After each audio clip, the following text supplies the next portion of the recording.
His phone buzzed with 2 messages. "We know where your wife lives. You're already too late." By the time John Navarez reached the building, it was already burning, and his pregnant wife was trapped inside.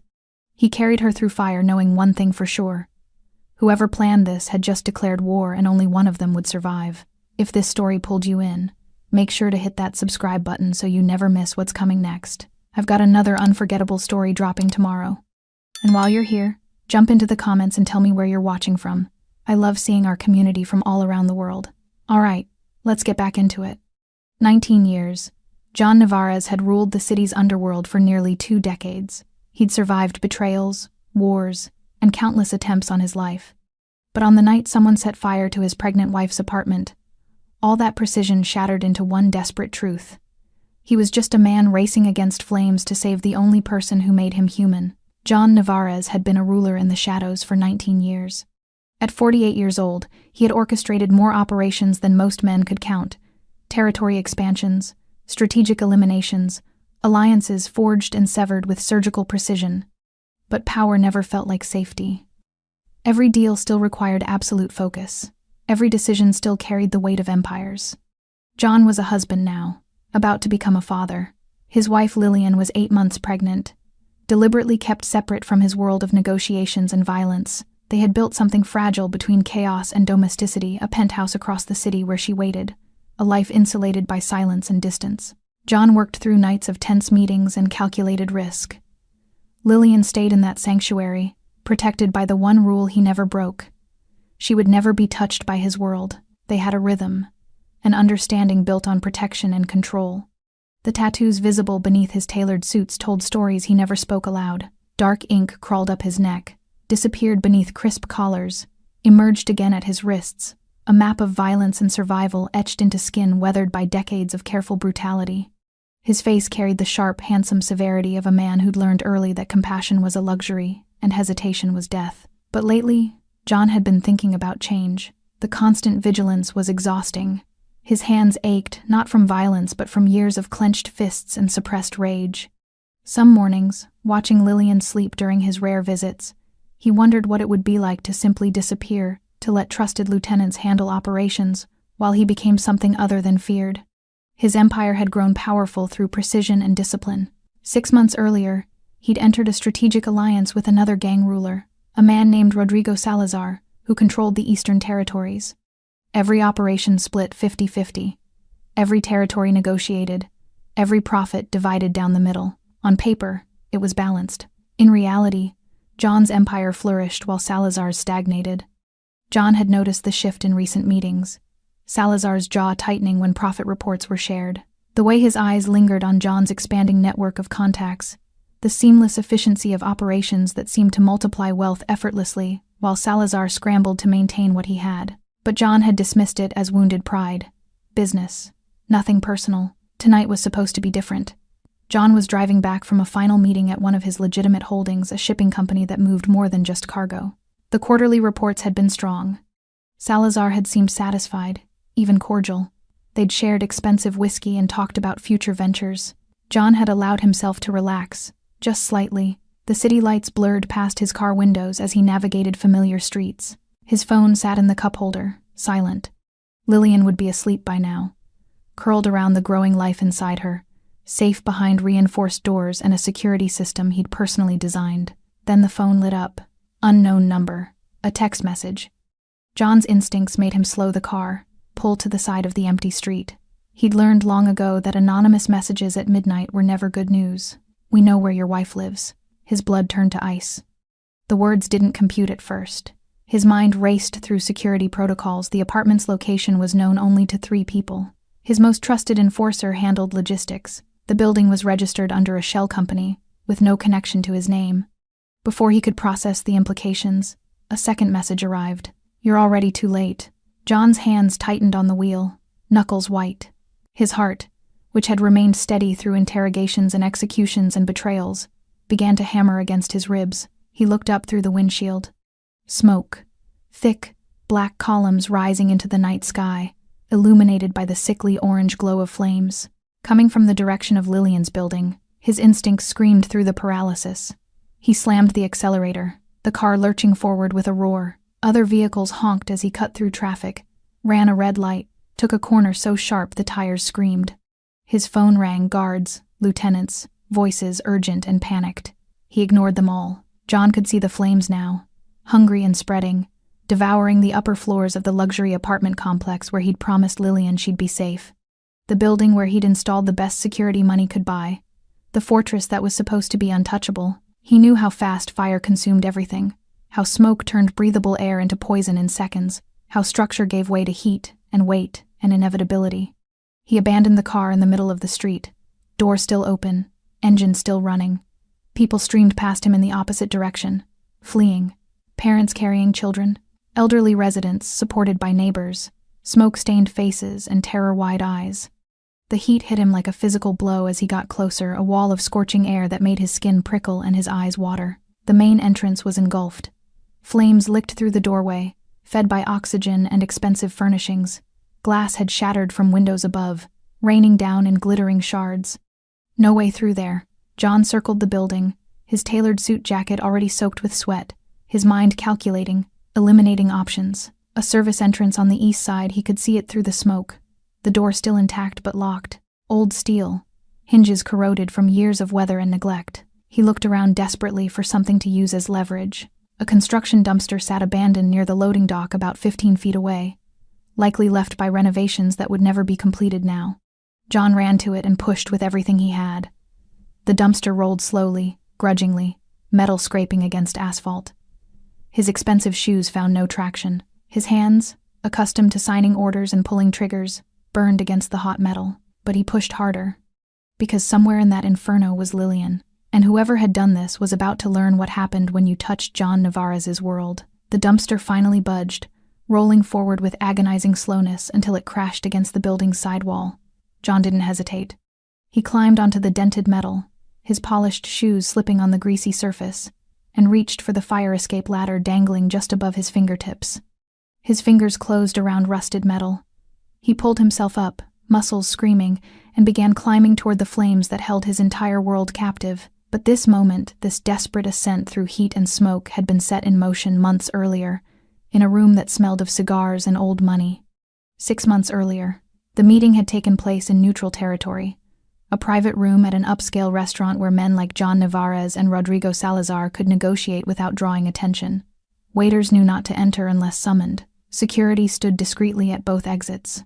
Salazar had arrived first, a deliberate power move. He was a decade older than John, his face weathered by violence and paranoia in equal measure. Gray streaked through his dark hair. His suits were expensive but slightly outdated, as if he'd stopped caring about appearances somewhere along the way. When John entered, Salazar stood. They shook hands with the measured grip of men assessing each other's strength. "You're late," Salazar said, though his watch showed John was precisely on time. "Traffic," John replied smoothly, taking his seat. The proposal had been straightforward. Combine operations, pool resources, split everything down the middle 50-50. Salazar controlled the eastern territories with an iron grip, but his methods were old-fashioned, brutal, visible. John's Western Empire ran on efficiency, technology, invisible networks that moved money and product like digital ghosts. Together, they could own the entire city. "I'm tired of competition," Salazar had said, pouring amber liquid into 2 glasses. "We've been circling each other for years, lost good men to pointless territorial disputes. It's time we worked together." John had studied the older man carefully. Salazar's hands shook slightly as he poured age, or something else. His eyes held the desperation of someone watching their kingdom crumble. "Equal partnership," John confirmed. "Every decision approved by both of us. Every profit split exactly in half." "Exactly." Salazar raised his glass. "To new beginnings." They'd toasted. Signed papers that meant nothing in court but everything in their world. Shook hands again, this time with witnesses present. John had walked away, believing he'd made a smart strategic move. He hadn't realized he'd just signed a death warrant for his wife. The partnership worked at first. Joint operations ran smoothly. Territory disputes evaporated. Profits increased for both sides. John's lieutenants integrated with Salazar's enforcers. Information flowed freely. Trust, that rarest commodity in their world, seemed to be building, but 3 months in, the cracks began to show. John's operations flourished. His side of the partnership generated revenue that seemed to multiply effortlessly legitimate businesses, laundering money through layers of shell companies, digital networks moving product without physical risk, connections with corrupt officials that opened doors Salazar couldn't even find. Salazar's operations, by contrast, stagnated. The old methods that had sustained his empire for decades suddenly seemed antiquated. His enforcers got arrested. His suppliers got nervous. His territory remained static while John's expanded like water, finding every crack in the foundation. The 50-50 split became increasingly lopsided in perception, if not in reality. Salazar was contributing half the risk for less than half the innovation. John noticed the change during their monthly review meetings. Salazar's jaw would tighten when profit reports were shared. His questions became sharper, more suspicious. He started requesting detailed breakdowns of every operation, as if searching for evidence of deception. "Your numbers are impressive," Salazar said one evening, staring at spreadsheets that told the story of John's success. "Almost too impressive. We're using modern systems," John replied calmly. "Digital infrastructure, encrypted communications, automated. I know what you're using." Salazar's interruption was sharp. "I'm asking if you're using it to cheat me." The accusation hung in the air like smoke. John had kept his voice level, professional.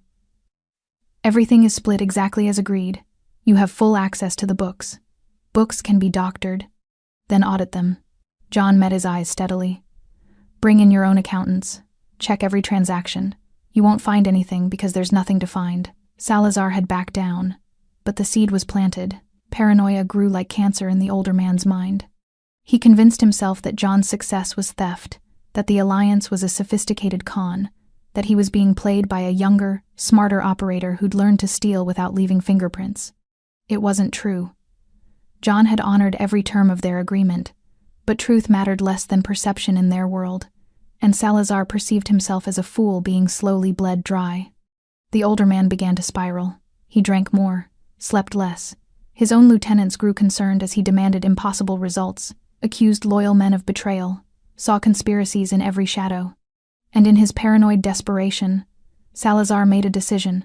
He needed leverage, something to hurt John the way he felt hurt, something to balance the scales he believed had been tipped against him. He began to investigate, carefully, quietly, using resources John didn't know he had. It took Salazar 2 months to find what he was looking for. John Navarez, the untouchable ghost who ran an empire from the shadows, had a weakness. A pregnant wife named Lillian, hidden away in a luxury apartment under a false name, protected by security systems that were impressive but not impenetrable. Salazar had stared at the surveillance photos for hours. Lillian leaving for doctor's appointments. Lillian shopping for baby clothes. Lillian laughing with a friend at a cafe, her hand resting on her swollen belly. John's entire carefully constructed world, vulnerable in flesh and blood. The plan formed slowly, methodically. Salazar didn't want to kill Lillian outright. That would be too obvious, too direct. He wanted John to feel what he felt. Helpless, outmaneuvered, beaten by forces he couldn't control. He wanted John to know what it felt like to lose everything. So Salazar made arrangements, found men willing to do what was necessary, paid them well for their silence and their cruelty. And on a quiet Thursday night, while John sat in a meeting discussing quarterly projections, Rodrigo Salazar sent a team to set fire to an apartment building, not to kill, to break. John's lungs burned as he climbed higher up the fire escape, the metal scorching his palms even through the fabric of his suit jacket. Below him, sirens wailed. Above him, flames consumed the building floor by floor, turning his carefully constructed sanctuary into an inferno. He didn't know yet about Salazar's paranoia, didn't know about the months of surveillance, didn't know that every step he took toward saving Lillian was a step into a trap designed specifically for him. All he knew was that someone had found his weakness, and they'd tried to burn it away. 3 weeks earlier, the man's name was Gabriel Torres, and he'd been one of John's enforcers for 7 years. Not the most senior, not the most brutal, but reliable, efficient, and crucially overlooked. Gabriel was the kind of man who handled logistics while others handled violence. He arranged transportation, managed safe houses, coordinated schedules. He was the infrastructure that kept John's empire running smoothly, invisible and essential in equal measure. He was also drowning in gambling debt. Salazar's investigator had discovered this weakness the way sharks smell blood in water. $50,000 owed to underground casinos, another $30,000 to loan sharks who were losing patience. Gabriel's daughter needed surgery his insurance wouldn't cover. His wife didn't know about any of it. The investigator had approached Gabriel at a coffee shop 3 blocks from his apartment. Casual, unthreatening. Just 2 men having a conversation that would change everything. "I can make your problems disappear," the investigator had said, sliding an envelope across the table. "All of them. The debt, the surgery, everything." Gabriel had stared at the envelope without touching it, his coffee growing cold in his hands. He knew what this was, knew what it meant. "What do you want?" "Information." The investigator's smile was predatory. "About John Navarez." Gabriel had felt his stomach drop. "I don't know anything worth that much money." "You know more than you think." The investigator leaned forward. Personal details, routines, weaknesses, things a man like Navarez would want kept secret. Gabriel had looked around the coffee shop at ordinary people living ordinary lives, unburdened by the weight of loyalty and survival that crushed men like him. His daughter's face flashed in his mind. 8 years old, laughing, alive. He'd reached for the envelope. The information came slowly at first. Gabriel fed Salazar's investigator scraps John's preferred routes through the city, which restaurants he frequented, what time he typically left the office. Nothing critical. Nothing that could directly harm his boss. But the money kept coming. 10,000 here, 20,000 there. Each payment dulling Gabriel's conscience a little more. Each betrayal becoming easier than the last. "We need more," the investigator had said during their 4th meeting. "Something personal, something that matters." Gabriel had hesitated, standing on the edge of a cliff he couldn't uncross. "I don't have access to that kind of—" "He has a wife." The investigator's interruption was casual, but his eyes were sharp. "We know she exists. We just don't know where." Gabriel's blood had run cold. John's protection of Lillian was absolute. Her existence was the most closely guarded secret in the organization. Only 3 people knew where she lived, and Gabriel wasn't one of them. "I can't help you with that," Gabriel had said, standing to leave. The investigator caught his wrist. "Your daughter's surgery is scheduled for next month. $70,000. "Do you have $70,000, Gabriel?" The question hung in the air like a noose. Gabriel had sat back down. It took him 2 weeks to find what Salazar wanted. Gabriel didn't have direct access to Lillian's location, but he had access to John's scheduling system. And buried in the encrypted calendar, appearing once every 2 weeks like clockwork, was a blocked-out period marked only with coordinates. No description, no contact name. Just numbers that meant nothing to anyone who didn't know what to look for. Gabriel had stared at those coordinates for 3 days before copying them down. His hands shook as he wrote. His daughter's face kept appearing in his mind, smiling, healthy, alive because he'd made a choice. He'd told himself it was just information, just numbers. He wasn't pulling the trigger, wasn't setting the fire, wasn't the one who would do whatever came next. He was just a man trying to save his daughter. The investigator had seemed pleased when Gabriel handed over the coordinates. "Smart man," he'd said, sliding another envelope across the table. "Your debt is cleared. Your daughter's surgery is paid for. And we never had this conversation." Gabriel had taken the money and walked away, carrying the weight of betrayal like stones in his pockets. He'd told himself he could live with it. He'd told himself John would never know. He'd told himself that whatever happened next wasn't his responsibility. The present. Salazar had studied the coordinates for hours after receiving them, cross-referenced with property records, confirmed with surveillance. The apartment building was upscale, secure, registered under a shell company with no obvious connection to John Navarez. Perfect. He'd assembled a small team, professionals who asked no questions and left no traces. 2 men to set the fire, 1 to send the warning messages, another to monitor John's response. The plan was elegant in its cruelty. Salazar didn't want Lillian dead, at least, not immediately. He wanted John to feel helpless, wanted him to arrive just in time to watch his world burn, wanted him to understand that all his power, all his careful planning, all his strategic brilliance meant nothing against a man willing to target what he loved most. The fire would be the opening move, a declaration that the 50-50 partnership was over. A message written in smoke and ash that said, "You may be smarter, younger, more successful, but I can still destroy you." Salazar had given the order on a Thursday evening, sipping whiskey in his office while his men moved into position. He'd felt no guilt, no hesitation, only the grim satisfaction of a man who'd finally found a way to hurt someone who seemed invulnerable. He'd sent the first text himself, fingers steady on the burner phone. "We know where your wife lives." Watched the clock, counted seconds. Imagine John's face when he read those words. Then sent the second message. You're already too late. Across the city, flames were already crawling up expensive curtains, eating through imported hardwood, turning a sanctuary into a death trap. And John Navarez was climbing through smoke and heat, racing toward a moment that would redefine everything he'd built, racing toward the exact scenario Rodrigo Salazar had designed 2 hours earlier. Lillian Navarez stood in the nursery, one hand resting on her swollen belly, the other holding a paint swatch against the wall. Soft sage, green, or warm ivory, she'd been debating the choice for 3 days now, as if the color of these walls would somehow determine the kind of life their child would have. Safe, peaceful, far from the shadows that defined John's world. She was 32 years old, with dark hair that fell in waves past her shoulders and eyes that carried a quiet strength John had recognized the moment they met. She wore simple clothes, a white cotton shirt stretched over her 8-month belly, comfortable pants, no jewelry except the wedding band she never removed. The apartment was beautiful in its simplicity, floor-to-ceiling windows overlooking the city, modern furniture in neutral tones, a kitchen she actually used. Unlike the showpiece kitchens in John's other properties, this place was hers, a life separate from his empire, built on the agreement that she would never ask questions about his work, and he would never bring that work to her door.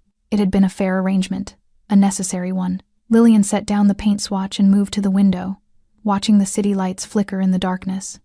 John was in a meeting tonight, something about quarterly reports. He'd said vaguely during their brief phone call that afternoon. He'd sounded tired, distracted. She worried about him more now that she was carrying his child. Worried about the stress that lined his face, the tension that never quite left his shoulders, the darkness in his eyes that sometimes made him seem 1,000 miles away even when he was lying beside her. But she'd made her peace with loving a man whose world she couldn't fully enter. She had this sanctuary, this life growing inside her, this fragile bubble of normalcy they'd carved out of chaos. She turned away from the window and headed toward the bedroom, thinking about calling John one more time before sleep, just to hear his voice. She never made it to the phone. The smell hit her first acrid, chemical, wrong, smoke, but not from cooking or candles. Something harsher, more urgent. Lillian moved into the hallway and froze. Gray smoke was curling under the apartment door, seeping through the edges like ghostly fingers reaching for her. Her heart lurched. Fire alarm protocols flashed through her mind. Touch the door. Check for heat. Stay low. Get out. She pressed her palm against the door and yanked it back immediately. Scorching hot. The hallway outside was already engulfed. Panic surged through her chest, but she forced herself to think. The apartment had 2 exits, the main door now blocked by fire, and the balcony. She was on the 8th floor. Too high to jump, but maybe the fire escape. She ran to the living room, threw open the balcony door, and stepped outside. The night air hit her face, cool and clean after the smoke-tainted atmosphere inside. She looked left and right desperately. No fire escape. The architect had deemed them unnecessary in a modern building with state-of-the-art sprinkler systems. Systems that apparently weren't working. Smoke began pouring through the open balcony door behind her. Lillian's breath came in short gasps. The baby kicked inside her, frantic, as if sensing her terror. She grabbed her phone with shaking hands and dialed John. It rang. Once, twice, 3 times. "Please," she whispered. "Please pick up. The present." John's phone was ringing as he climbed the fire escape, but he couldn't hear it over the roar of flames and the screaming of his own thoughts. His suit jacket smoldered where embers had landed. His hands were raw and bleeding. His lungs felt like they were filled with broken glass, but he kept climbing. 4th floor, 5th, 6th. The metal beneath his feet grew hotter with each level. Windows exploded outward as fire consumed oxygen and furnishings. He could see people trapped on balconies, waving frantically, screaming for help that wouldn't arrive in time. 7th floor. His muscles screamed, his vision blurred from smoke and heat. But he could see Lillian's balcony now, 8th floor, corner unit, exactly where it should be, and he could see her. Even through the smoke and chaos, he could see her white shirt, her dark hair, her hand resting protectively over her belly as she leaned over the balcony railing, looking down at the impossible distance to the ground. "Lillian." His voice was hoarse, barely audible over the inferno, but somehow she heard it. Her head snapped toward him. Their eyes met across flames and smoke and the space between life and death. Relief flooded her face for just a moment, then terror as she saw where he was, what he was doing, the flames licking at the fire escape beneath his feet. "John, no, it's not safe." He didn't answer. Couldn't waste breath on words. He pulled himself up the last section of ladder, his arms shaking with exhaustion, and swung onto the 8th floor platform. The metal groaned beneath his weight. The bolts anchoring the fire escape to the building had loosened from heat and age. He could feel the structure shifting, pulling away from the wall. They had seconds, maybe less. John crossed the narrow platform in 3 strides and reached for Lillian. She grasped his outstretched hands, and he pulled her from the balcony onto the fire escape with him. The moment her weight transferred to the platform, he heard the sound that would haunt his nightmares, a deep, metallic groan as stressed bolts began to fail. Lillian heard it too. Her eyes went wide. John. The fire escape lurched, dropped 6 inches.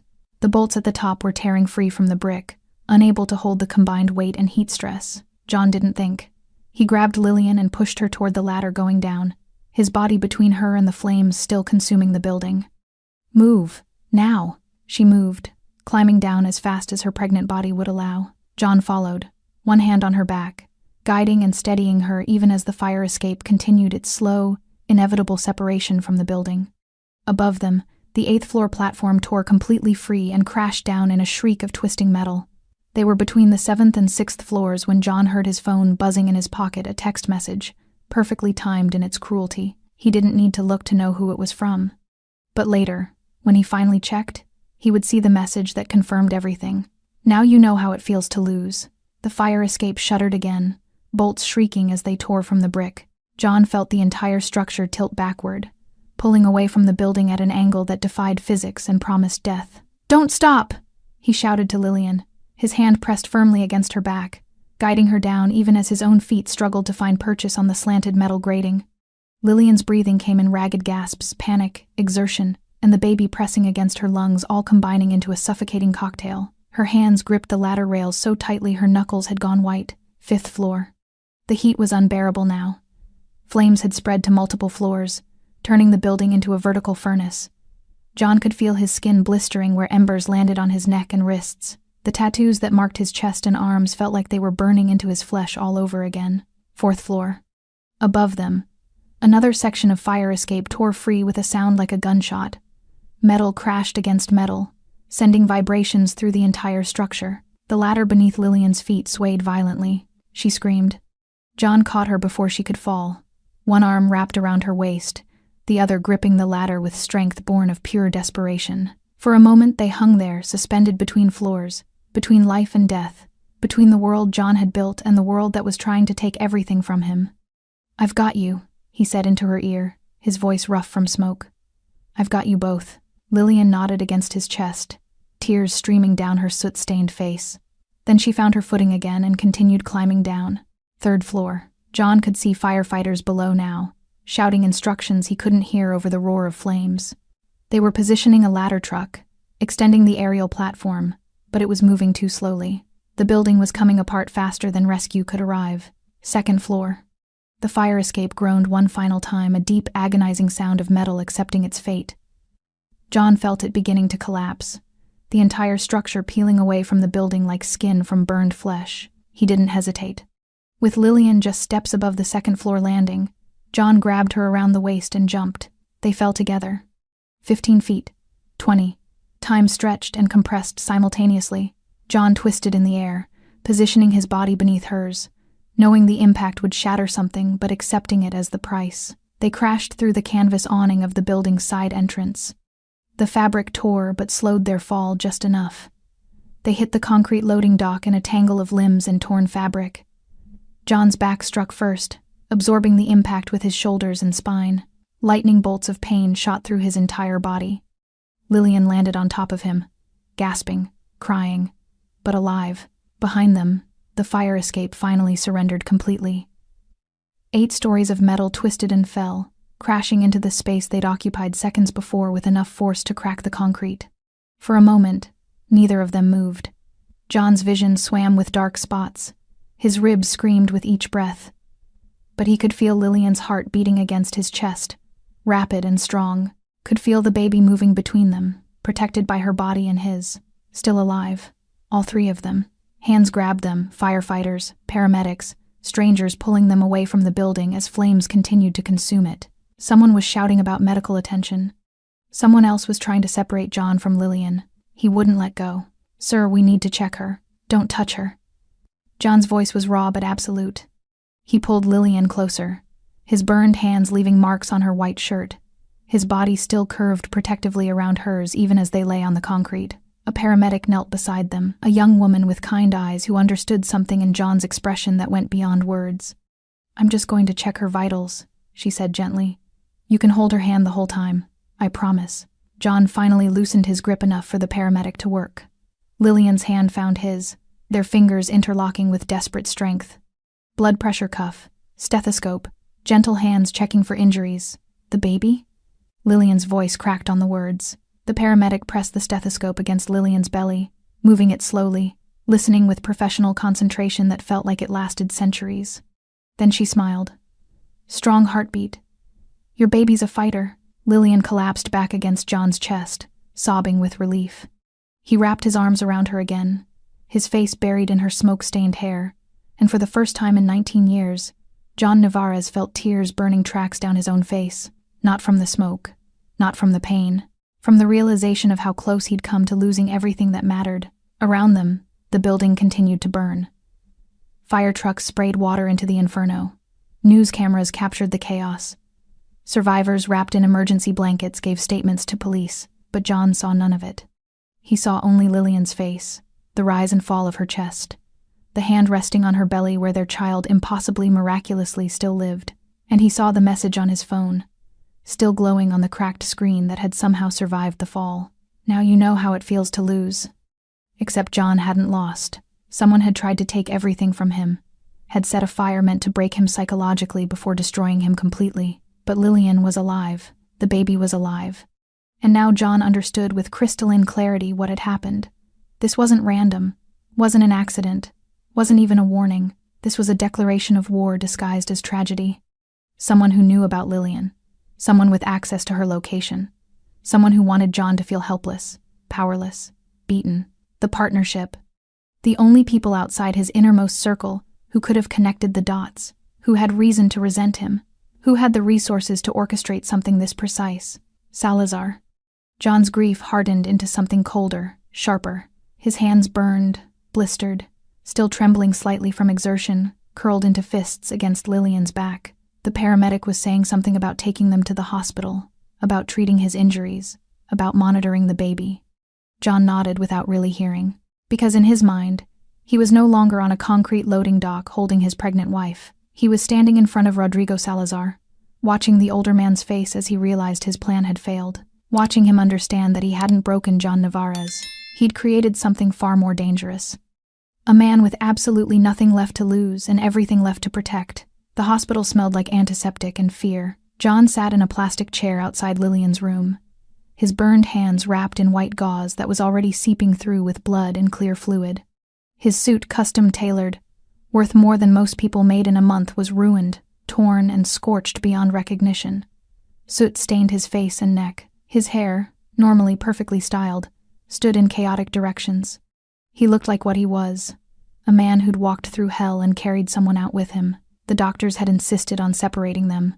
Lillian needed a full examination, monitoring for the baby, treatment for smoke inhalation. John had refused at first, his arms locked around her like she might disappear if he let go. It had taken Lillian herself, her voice hoarse but steady, to convince him. "I'm okay," she'd whispered, touching his face with trembling fingers. "We're okay. Let them help us."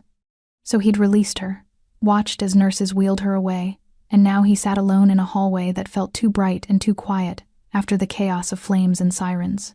His phone buzzed constantly in his pocket. Messages from lieutenants, guards, associates, all wanting to know what happened, if he needed anything, if orders were forthcoming. He ignored them all, except one. John pulled out his phone with gauze-wrapped hands, the bandages making his movements clumsy. The screen was cracked but still functional. He scrolled past dozens of unread messages until he found the one he was looking for. "Now you know how it feels to lose." Unknown number. Sent at precisely 11:52 p.m., while he was climbing the fire escape, while Lillian was trapped on the balcony, while their entire world was burning. John stared at those words until they blurred. He'd been in this business long enough to recognize a signature when he saw one. The timing too precise to be random. the message too specific to be generic. This wasn't some anonymous threat from a rival he'd wronged. This was personal. This was someone who knew about Lillian, who knew she was his weakness, who wanted him to watch her burn before they came for him. The 50-50 partnership had been crumbling for months, Salazar's resentment growing like cancer during every meeting. His accusations of cheating, his paranoid demands for audits, his barely concealed rage at watching John's empire flourish while his own collapsed. John had dismissed it as wounded pride. He'd been wrong. Footsteps approached down the hallway, heavy boots, multiple people moving with purpose. John's hand instinctively moved toward his waistband before he remembered he wasn't carrying, had left everything behind when he ran toward the fire. 3 men rounded the corner. Not police, not hospital security. His men, the lead enforcer, a man named Raphael, stopped a respectful distance away. He was mid-30s, built like a boxer, with a scar running through his left eyebrow. Loyal, efficient, one of the few John trusted with his life. Boss. Raphael's voice was quiet, aware they were in a public space. We got here as soon as we heard. John said nothing, just stared at them with eyes that had seen too much in the past 3 hours. Raphael shifted uncomfortably. The building's still burning. Fire investigators are already asking questions. We can handle it. Make sure nothing traces back. Someone set that fire. The words came out flat, emotionless, a statement of fact rather than accusation. Raphael exchanged glances with the other 2 men. We figured. Question is who? I know who. John's voice was still quiet, but something in it made all 3 enforcers go still. I need you to find Gabriel Torres. Bring him to me, alive. Torres? Raphael's confusion was genuine. He's logistics. Been with us for years. You think someone gave them Lillian's location. John's hands clenched inside their gauze wrappings, pain flaring through burned nerve endings. Only 3 people knew where she lived.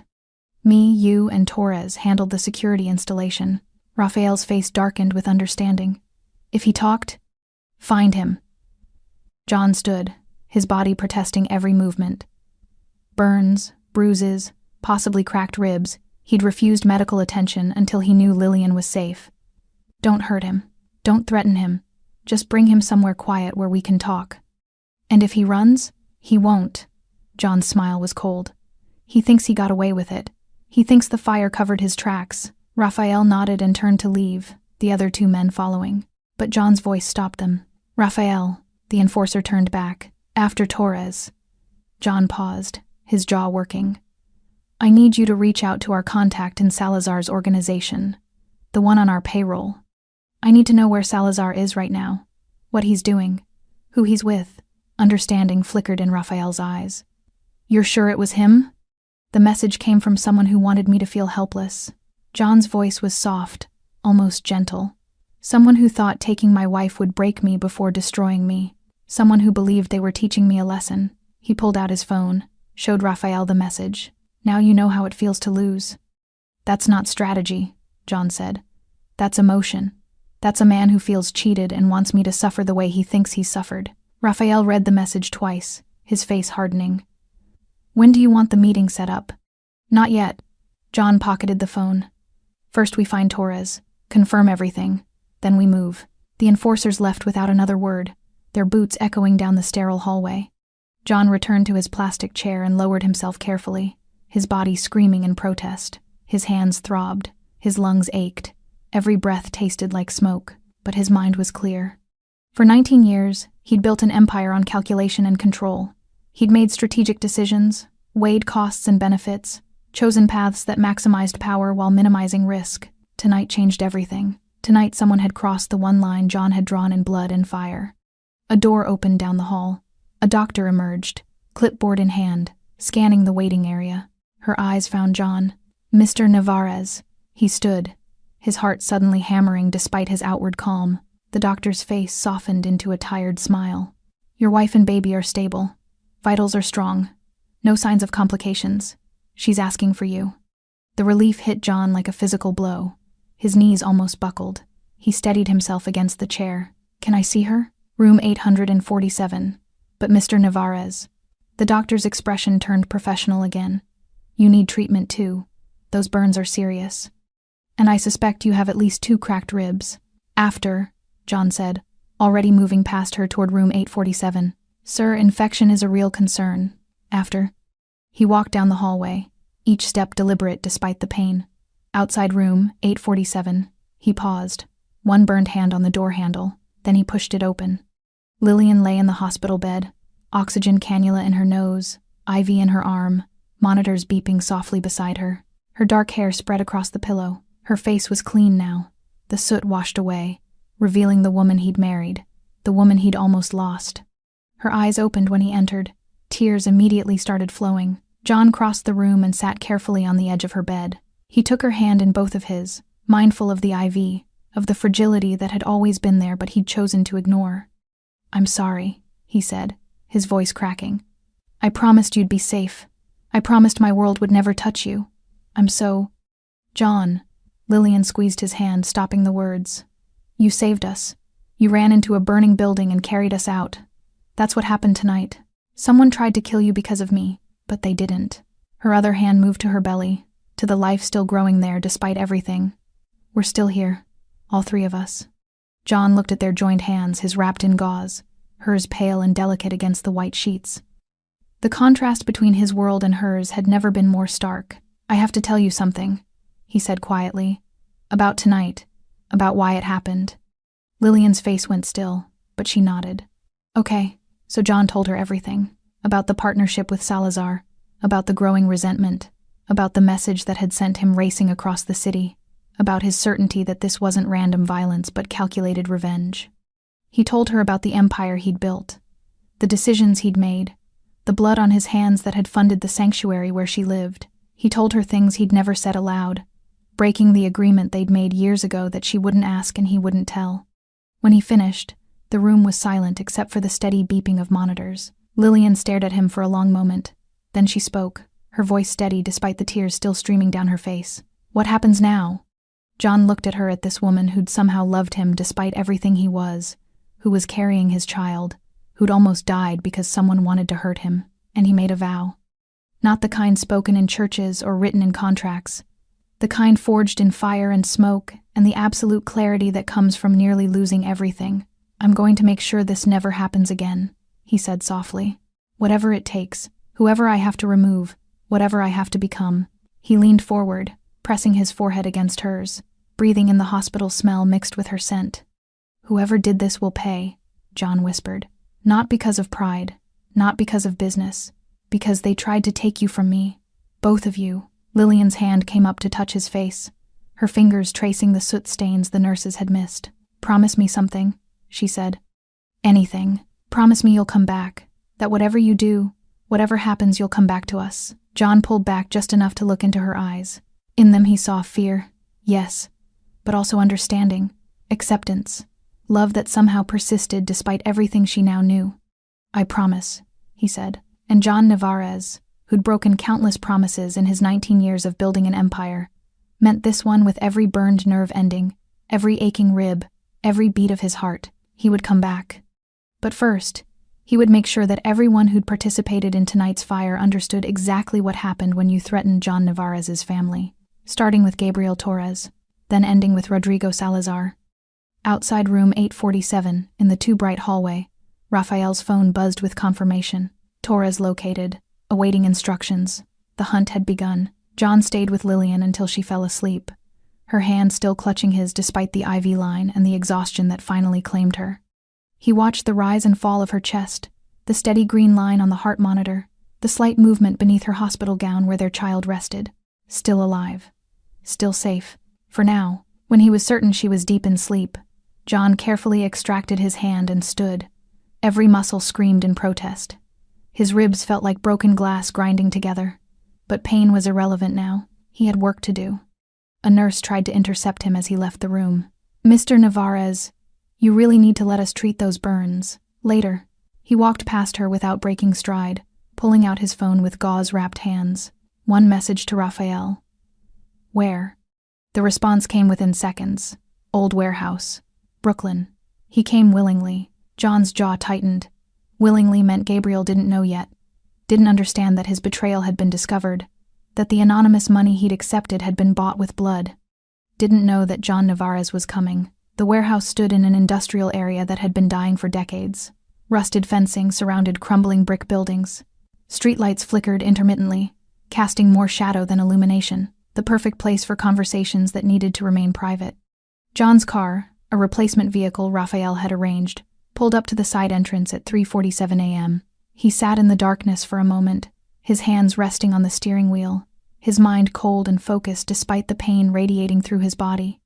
Gabriel Torres had been with him for 7 years, reliable, efficient, invisible in the way good logistics men needed to be. John had trusted him with schedules, safe houses, coordination, had never suspected that trust could be bought for the price of medical bills and gambling debts. John exited the car and entered the warehouse through a side door that Raphael had left unlocked. Inside, the space was vast and empty concrete floors, exposed beams, windows so dirty they were opaque. A single light hung from a chain in the center, illuminating a small circle. Raphael stood at the edge of that circle, arms crossed. 2 other enforcers flanked him, and in the center, sitting in a folding chair beneath the light, was Gabriel Torres. He looked small under the harsh illumination, mid-30s, average height, the kind of face that disappeared in crowds. He wore jeans and a t-shirt, casual clothes suggesting he'd been pulled from home. His hands rested on his knees, not bound. His face showed confusion but not yet fear. "Boss." Gabriel stood when he saw John, relief flooding his features. "Thank God. Raphael said you needed to see me urgently. I heard about the fire. Is Mrs. Navarez okay? Is the baby—" "Sit down, Gabriel." Something in John's voice made the words stick in Gabriel's throat. He sat slowly, his confusion deepening. John walked into the circle of light, his footsteps echoing in the vast empty space. He stopped directly in front of Gabriel, close enough that the other man had to crane his neck to look up at him. "Mrs. Navarez is alive," John said quietly. "So is our child, despite someone's best efforts to burn them to death tonight." Gabriel's face went pale. That's horrible. Do you know who?" "Someone who knew where she lived." John's voice remained soft, conversational. "That apartment was registered under a shell company, no connection to my name. Only 3 people knew the location." He watched Gabriel's face carefully, saw the moment comprehension dawned, saw fear replace confusion in his eyes. "Boss, I would never—" "You handled the security installation 6 months ago," John continued, as if Gabriel hadn't spoken. "You had access to the address, the floor plan, the system specifications. I swear on my daughter's life." "Don't." The single word cracked like a whip. "Don't bring your daughter into this room." Silence fell. Gabriel's breathing had gone rapid and shallow. John lowered himself carefully into a second folding chair that Raphael had positioned facing Gabriel's. The movement sent agony through his ribs, but he kept his face neutral. "I'm going to tell you what I know," John said, "and then you're going to tell me what I don't know. Understand?" Gabriel nodded, his hands trembling on his knees. "You're in debt, gambling mostly, maybe some loan sharks. Your daughter needs surgery, something expensive your insurance won't cover." John paused. "Someone approached you, offered to solve all your problems in exchange for information." The color drained completely from Gabriel's face. "You told yourself it was just information," John continued, his voice still quiet, still eerily calm. "Just numbers. You weren't pulling triggers, weren't setting fires. You were just a man trying to save his daughter." A tear rolled down Gabriel's cheek. "But here's what you didn't consider." John leaned forward despite the pain. "That information became accelerant. Became the match that lit the fire. Became the reason my pregnant wife almost died tonight." "I didn't know." The words burst out of Gabriel like a dam breaking. "I swear to God I didn't know what they were planning. They just wanted her location. They said it was for leverage, for negotiating." "Who is they?" Gabriel's mouth opened and closed. Fear warred with self-preservation in his eyes. John waited. Patient, inevitable. "I need protection," Gabriel finally whispered. "If I tell you, if Salazar finds out—" "Salazar." John had known, but hearing the name spoken aloud crystallized everything. The partnership dissolved in a single word. "Gabriel." John's voice dropped even lower. "Look at my hands." Gabriel's eyes moved to the gauze wrappings, to the blood and fluid seeping through white fabric. "These burns happened because I climbed through fire to reach my wife," John said. "I carried her down a collapsing fire escape while my skin melted.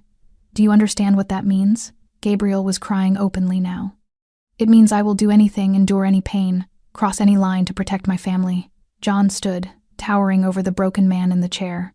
So when you tell me you need protection, understand that you're talking to the only person who can provide it. But protection is earned. What do you want to know? Everything. John gestured to Raphael, who produced a small digital recorder and set it on a third folding chair between them. The investigator who approached you. How they found you. What you told them. Every meeting. Every payment. Every detail.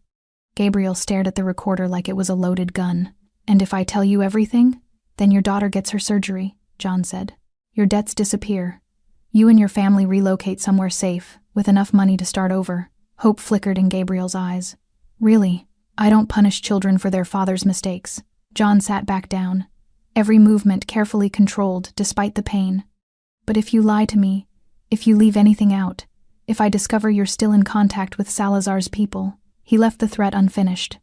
More effective that way. Gabriel swallowed hard, then nodded. Okay, I'll tell you everything. Raphael pressed record. His name was Mateo Cruz, Gabriel began, his voice shaking. He approached me at a coffee shop 3 weeks ago. The recording lasted 47 minutes. Gabriel talked about the investigator named Cruz, about the initial approach, the careful vetting, the escalating payments, about the moment he'd realized they wanted information about John's family and had almost walked away. Almost. He described finding the coordinates in John's encrypted calendar, the guilt that had consumed him afterward, the relief when the money cleared and his daughter's surgery was scheduled. He talked about the burner phone Cruz had given him for contact, about the final message he'd received 2 days ago. Transaction complete. Destroy this phone. Gabriel had destroyed it, thrown the pieces in 3 different dumpsters across Brooklyn, but he remembered the number. When he finished, silence filled the warehouse. Gabriel sat slumped in his chair, drained. Raphael stood motionless at the edge of the light. The other enforcers waited for orders. John stood slowly, his body screaming, his mind crystal clear. Raphael, arrange the relocation. Mexico City. New identities. Medical care for his daughter. He looked at Gabriel. You leave tonight. You never contact anyone from your old life. You never speak my name again. Are we clear? Gabriel nodded, tears of relief mixing with shame on his face. Thank you. Don't thank me. John's voice was ice. Thank the fact that I keep my word. Now get him out of here. 2 enforcers escorted Gabriel out. His footsteps echoed away into darkness. Raphael remained, waiting. The phone number Gabriel gave us, John said. Can you trace it? Already did while he was talking. Raphael pulled out his own phone, showing John a screen full of data. Burner, like he said, but it pinged off towers in Salazar's territory, cross-referenced with surveillance footage from the times Gabriel mentioned meeting Cruz. He swiped to a grainy image, a man in his 40s, dark hair, nondescript features, the kind of face that disappeared in crowds. Mateo Cruz, real name unknown, but he's been spotted 3 times in the past month entering Salazar's headquarters. John studied the image, memorizing every detail. Is Salazar still at headquarters? According to our contact inside his organization, yes. He's been there all night. Raphael's expression darkened. Our contact also says Salazar's been drinking, celebrating something. Celebrating, while Lillian lay in a hospital bed, while John's hands were wrapped in gauze from burned flesh, while their unborn child's heartbeat was the only thing that had kept John from losing his mind entirely. Salazar was celebrating. Set up a meeting, John said quietly. Tomorrow night. Tell him I want to discuss dissolving the partnership. Make it sound amicable. Business decision. Nothing personal. Raphael's eyes widened slightly. You're going to meet with him? He thinks he broke me. John walked toward the warehouse exit, each step measured despite the pain. He thinks the fire was the beginning of my destruction. He's waiting for me to collapse, to make mistakes, to show weakness. He paused at the door, looking back at Raphael. Instead, I'm going to walk into his headquarters and end this face-to-face. Boss, that's his territory. His guards. I know. John's smile was cold and certain. That's why he'll never see it coming. He left the warehouse as dawn began to break over Brooklyn, painting the industrial wasteland in shades of red and gold. The hunt was nearly over. Tomorrow night, Rodrigo Salazar would learn what happened when you tried to burn John Navarez's world. Tomorrow night, the 50-50 partnership would end permanently. Tomorrow night, John would make good on his vow. Whoever did this will pay. The meeting was set for 9 p.m. at Salazar's headquarters, a renovated factory building in the eastern district that served as both office and fortress. John arrived alone, driving himself despite Raphael's protests, despite the doctor's orders to rest, despite the pain that made every breath feel like knives. He wore a fresh suit, charcoal gray with a black shirt, no tie. The bandages on his hands had been replaced with smaller, more discreet dressings that barely showed beneath his cuffs. To anyone looking, he appeared composed, professional, unbothered. Only the slight tightness around his eyes betrayed the agony each movement cost him. Salazar's guards searched him at the entrance, patted down his jacket, his legs, even checked his shoes. They found nothing because he'd brought nothing. No weapons, no wire, no backup plan, just himself and the cold certainty of what needed to happen. The guard led him through corridors that still smelled of factory oil beneath fresh paint, past offices where Salazar's lieutenants worked, past counting rooms where money changed hands, up 2 flights of stairs to the top floor, where Salazar kept his private office. The door opened to reveal a space trying too hard to project power. Expensive desk, leather chairs, artwork that cost more than it was worth, windows overlooking the eastern territories like a king surveying his domain, and behind the desk, Rodrigo Salazar. He stood when John entered, a smile on his weathered face that didn't reach his eyes. He wore an expensive suit that hung slightly loose on his frame, as if he'd lost weight recently. Stress, perhaps, or the corrosive effects of jealousy eating him from the inside. "John."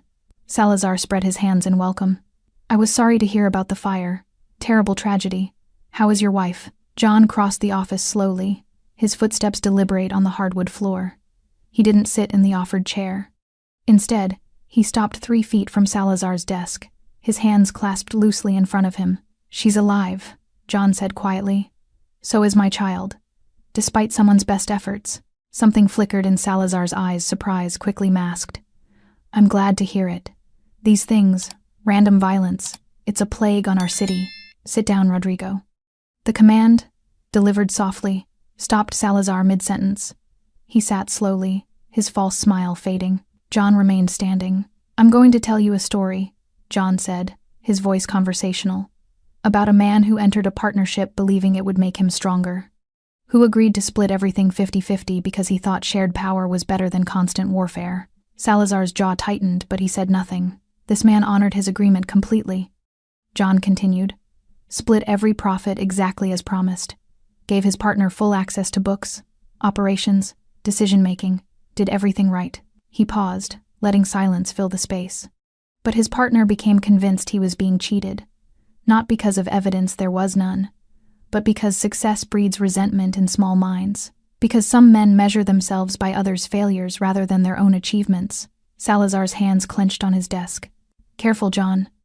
"So this jealous partner," John continued, ignoring the warning, "decided to teach the successful man a lesson, to make him understand what loss felt like, to break him psychologically before destroying him completely." John pulled out his phone with bandaged hands, the movement slow and deliberate. He found the message and held the screen toward Salazar. "Now you know how it feels to lose." "The partner hired an investigator named Mateo Cruz," John said softly. "Cruz bribed one of the successful man's enforcers, a man named Gabriel Torres who had gambling debts and a sick daughter. Torres provided the location of the successful man's pregnant wife. The blood was draining from Salazar's face now. Then the partner set a fire." John's voice dropped even lower, barely above a whisper. Sent messages timed perfectly to maximize fear. Wanted the successful man to arrive just in time to watch his wife burn, to feel helpless, powerless, broken. He pocketed the phone. "But the wife survived," John said. "And the successful man stopped being measured and calculating. He became something much more dangerous." Salazar's hand moved toward his desk drawer slowly, carefully. "There's a gun in that drawer," John observed calmly. "Loaded. Safety off. You're wondering if you can reach it before I react." Salazar froze. "Here's what you don't understand, Rodrigo." John took one step closer.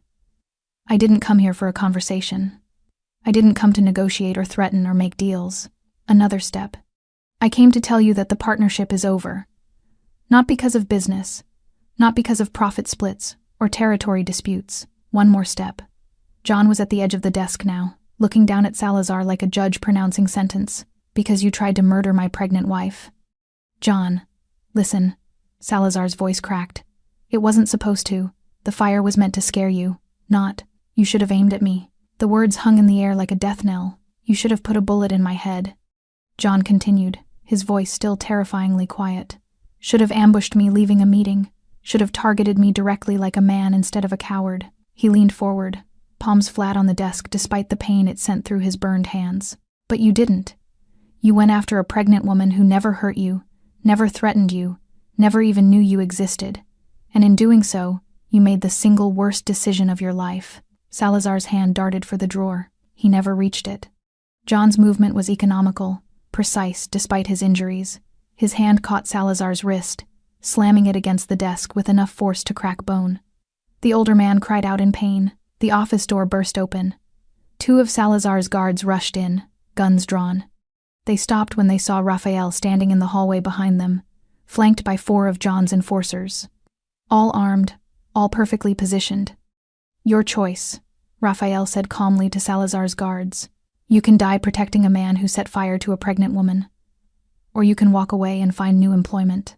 The guards looked at each other, at their boss pinned to the desk, at the overwhelming force in the hallway. They lowered their weapons and walked away. John released Salazar's wrist. The older man cradled his injured arm, fear naked on his face now. The Eastern Territories are mine now, John said, straightening. Your operations, your assets, your remaining loyal men, all mine. You have 24 hours to leave the city. You can't. I can. John's voice carried absolute certainty. Because every one of your lieutenants just watched your guards abandon you. Because your accountant is already transferring your liquid assets to my accounts. Because the story of what you did trying to burn a pregnant woman alive is spreading through every organization in this city. He turned toward the door, then paused. You wanted me to know how it feels to lose, Rodrigo. John looked back over his shoulder. Now you don't exist. He walked out of the office, past Raphael and the enforcers, down the stairs through a headquarters that was already emptying as word spread. Salazar's empire was collapsing in real time, lieutenants abandoning ship, guards disappearing into the night. By the time John reached his car, Rodrigo Salazar had lost everything: his partnership, his territory, his reputation, his future. John drove away without looking back, his phone already ringing with confirmations. The Eastern Territories secured, Salazar's accounts frozen, his remaining operations absorbed into John's empire. The 50-50 deal was over, 100% control restored. But as John drove through the city toward the hospital where Lillian waited, he felt no satisfaction, no triumph, just the cold clarity that came from crossing a line he'd always known existed but had never needed to cross until someone threatened his family. His phone buzzed with a final message from Raphael. Salazar's been escorted to the airport. One-way ticket. He won't be back. John deleted the message and kept driving. The war was over. Now came the harder part, figuring out what kind of man he wanted to be for the child who would soon enter his world. John returned to the hospital at midnight, his body screaming from the confrontation with Salazar, from the weeks of burned flesh healing too slowly, from ribs that still ached with every breath. The nurse at the desk recognized him now. No longer tried to stop him as he made his way to room 847. Lillian was awake, sitting propped against pillows, one hand resting on her belly. She looked up when he entered, and her eyes immediately searched his face for answers to questions she hadn't asked. It's done, John said quietly, closing the door behind him. She nodded slowly. The man who ordered the fire? Gone. He won't hurt anyone ever again. Lillian studied him for a long moment, reading things in his expression that he hadn't put into words. And his organization? Mine now. John crossed to the chair beside her bed, lowering himself carefully. Everything he controlled, everyone who worked for him, it's all consolidated under my operations. So you're more powerful than before. It wasn't a question, but John answered anyway. Yes. Silence filled the room, broken only by the steady beeping of monitors. Lillian's hand moved unconsciously to her belly, protective, maternal. What happens now? She asked finally. John looked at their reflection in the darkened window, a man in an expensive suit with bandaged hands, a woman in a hospital gown carrying their child, 2 people from completely different worlds who'd somehow built something fragile and real between the violence and the silence. I don't know, he admitted. For 19 years, I've known exactly what happens next. Every move calculated, every decision strategic, but sitting here, watching you almost die, carrying our child out of that fire. He trailed off, searching for words that had never been part of his vocabulary. I realized something, he continued quietly.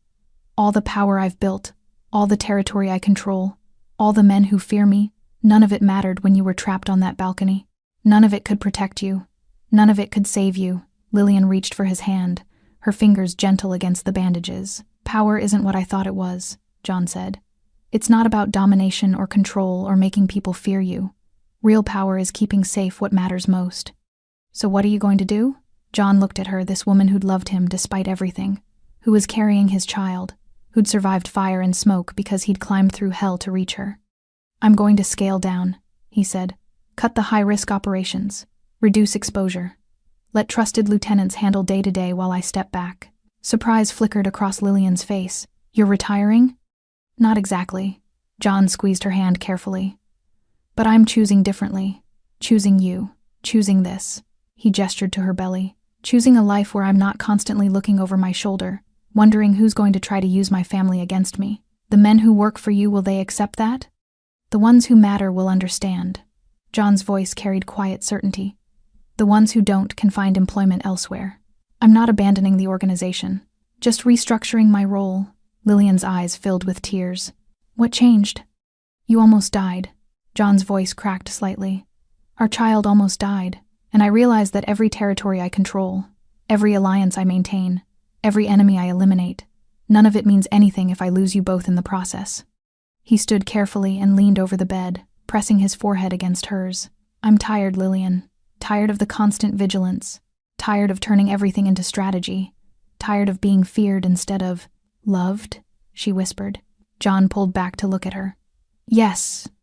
She touched his face, tracing the lines that 19 years of violence and calculation had carved there. You're already loved. You've always been loved. You just had to almost lose everything to realize it mattered more than power. They stayed like that, foreheads touching, breathing in sync, two people who'd found each other in the darkness and refused to let go even when fire tried to tear them apart. There's something else, John said eventually. I want to move you. Not to another apartment in the city. Somewhere far from here. Secure, but peaceful. A place where our child can grow up without security protocols and encrypted locations. Where? I'm thinking the coast. Northern California, maybe. Small town, quiet, beautiful. I can handle business remotely for the most part. Visit the city when necessary. But home would be with you. Lillian smiled through her tears. You've really thought about this. I've had a lot of time to think. Sitting in this chair, watching you sleep, listening to our baby's heartbeat on those monitors. John sat back down, exhaustion finally catching up with him. I don't want to be the kind of father who's always absent. Always working. Always choosing power over presence. Your father was like that? John's jaw tightened. My father taught me that strength meant never showing weakness. That family was leveraged to be protected but never prioritized. That love made you vulnerable. And now? Now I know he was wrong. John looked at Lillian with complete clarity. Love does make you vulnerable, but it also makes you human. And I'd rather be vulnerable and human than powerful and alone. The baby kicked strong enough that John could see the movement beneath the hospital blanket. Lillian laughed softly, guiding his bandaged hand to the spot. Your child disagrees with something, she said. John felt the movement against his palm life asserting itself, demanding to be acknowledged, refusing to be ignored. Or agrees very enthusiastically, he replied, a rare, genuine smile crossing his face. They sat like that until dawn began filtering through the hospital windows, planning a future that looked nothing like the past John had built. Talking about houses with ocean views and normal schools, and a life where their child could be a child instead of leverage. And for the first time in 19 years, John Navarez felt something he'd never associated with his life before: hope. The house stood on a cliff overlooking the Pacific, surrounded by pine trees and the constant sound of waves breaking against rocks below. Modern but warm, with floor-to-ceiling windows that let in light without sacrificing privacy. 3 bedrooms, an office, a nursery painted in soft sage green, the color Lillian had chosen while standing in a burning building, holding paint swatches and dreaming of safety. John carried boxes from the moving truck, his hands finally healed enough to bear weight without bandages.